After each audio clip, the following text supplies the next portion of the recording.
김상정 대표님 지금 가셔야 되는 거 아니에요? 안녕하십니까. 국민의당 대변인 장진영입니다. 오늘 오전 현안 브리핑 하도록 하겠습니다. 첫 번째, 국민의당 TV토론에 관련된 사항입니다. 국민의당 TV토론, 대본 플레이가 아니라 리얼 플레이로 간다. 국민의당에서 주관하는 첫 번째 대선 경선 후보자 토론회가 오늘 1시 30분 종편 공동중계로 진행됩니다.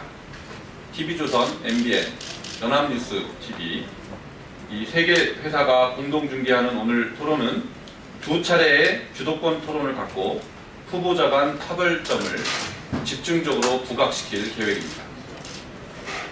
또 22일 오후 2시 SBS, KBS, MBC 그리고 YTN이 공동 중계하는 지상파 토론에서는 기존에 앉아서 진행하는 획일적인 방식이 아니라 후보들이 일어서서 하는 스탠딩 방식을 도입하여 역동적이고 적극적인 토론을 선보일 예정입니다.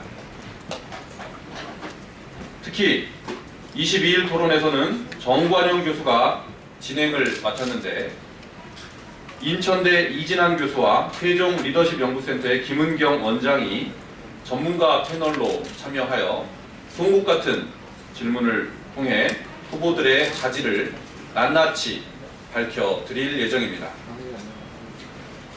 국민의당 대선 경선 후보와 국민의당 대선 경선 후보자 토론회의 진짜 검증에 언론인 여러분과 국민 여러분의 큰 관심과 참여 부탁드리겠습니다.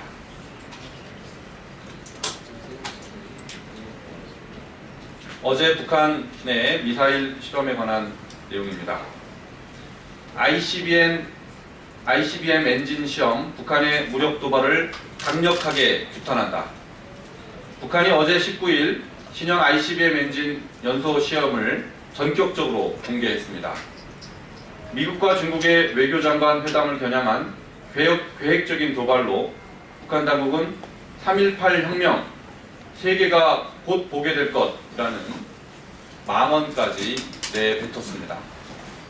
국민의당은 북한의 무력 도발을 강력하게 규탄하는 바입니다.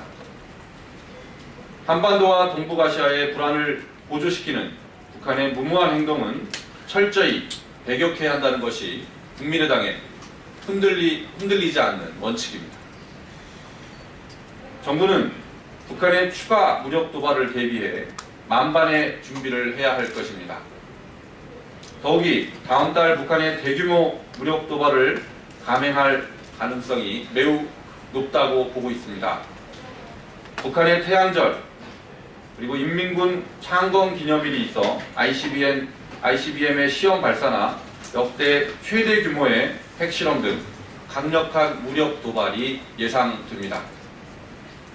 국민의당은 다시 한번 북한의 무력 도발을 강력하게 비판하며 한반도와 동북아시아의 불안 종식과 평화 정착에 최선을 다할 것임을 약속드리는 바입니다.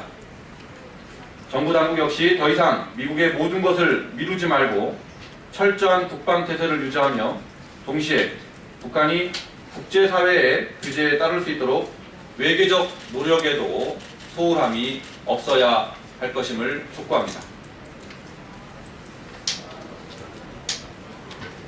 마지막입니다.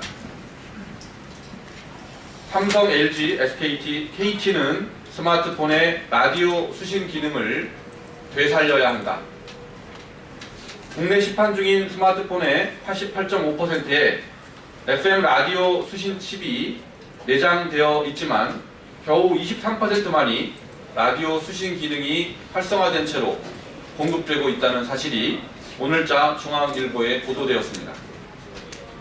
스마트폰 제조사는 설계 비용을 낮출 수 있고 이동통신사는 데이터 통신 요금을 높일 수 있다는 이해관계가 맞아떨어져 소비자가 라디오를 들을 수 있는 권리가 박탈되고 있다는 분석입니다.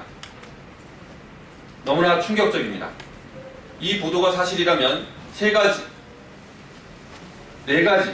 이 보도가 사실이라면 네 가지 문제를 지적할 수 있습니다. 첫째, 재난 상황에서 DMB나 데이터 통신이 먹통될 수 있지만 라디오 전파는 수신될 수 있습니다. 영화 터널에서 나온 상황이 비단 영화만의 이야기가 아닐 것입니다. 스마트폰 제조사와 이동통신사가 국민의 안전과 돈을 맞바꾸었다는 비판을 면할 수 없을 것입니다. 둘째, 소비자는 스마트폰 가격에 라디오 수신칩의 대가를 지급해 놓고도 그 기능을 쓰지 못하고 있다는 것입니다. 이것은 소비자의 재산권을 침해한 것입니다.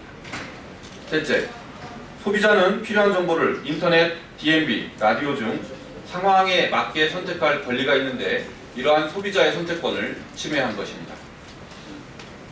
넷째, 수출용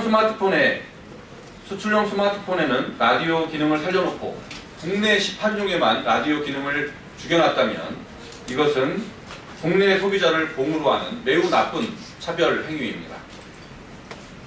국내 스마트폰 제조사와 이동통신사는 라디오 수신 기능을 되살려 국민들에게 안전할 권리와 재산권을 되돌려 주기를 바랍니다. 이상입니다.